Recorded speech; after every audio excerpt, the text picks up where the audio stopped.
সকাল, সকাল ১০ টার সময় আমরা বেহাইয়ের মতো নানু বাড়িতে যেয়ে উঠেছি ঘুম থেকে। দেন আমরা খাচ্ছি এইসব খাবার। হ্যাঁ? তো তারপরেও আরো খাবার রেডি হয়ে গেছিল। বাট আমরা এটা দিয়েই শুরু করেছি। কারণ চা ছাড়া তো সকাল শুরু হয় না। আর তারপরে এটা না আমার নানি বানায় অনেক সুন্দর আলো বলে। আর এটা খেজুরের রস দিয়ে বানানো হয়। আর অনেকজনের খেতে আমার নানি মার করাটা এত সুস্বাদু কি বলবো। এই টেস্টের সাথে কোনো জিনিসের মানে তুলনা হয় না। আমি না অন্য কারোর মানে খাই নাই এইসব জিনিসগুলো। মানে খেতে আমার ভালো লাগে না। বাট আমার নানি যা সুন্দর বানায় মনে করলে পরে আমি ১-২ টা হলেও খেয়ে নিই।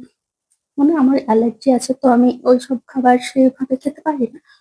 বাট নানি যদি বানায় তাহলে কিন্তু আমি দুটো খেয়ে নিই।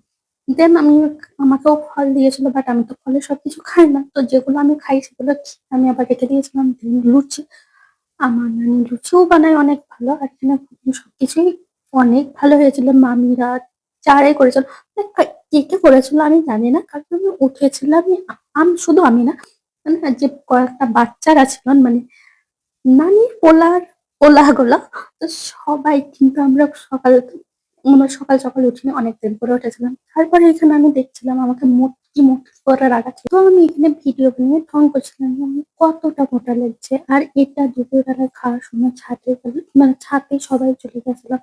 এখানে ফ্রাইড রাইস করেছিল। বাট আমি ফ্রাইড রাইস এভাবে পছন্দ করি না। তো আমি নিচ্ছিলাম না। তারপরে আমাকে দিয়েছিল। তোমার দেখতেই পাচ্ছ ২ রকমেরই ভাত ছিল। যেন আমার মাথাটা অনেক ধরেছিল। তো মামি তেল ঢেলে দিয়েছিল, তারপরে চাও করে দিয়েছিল।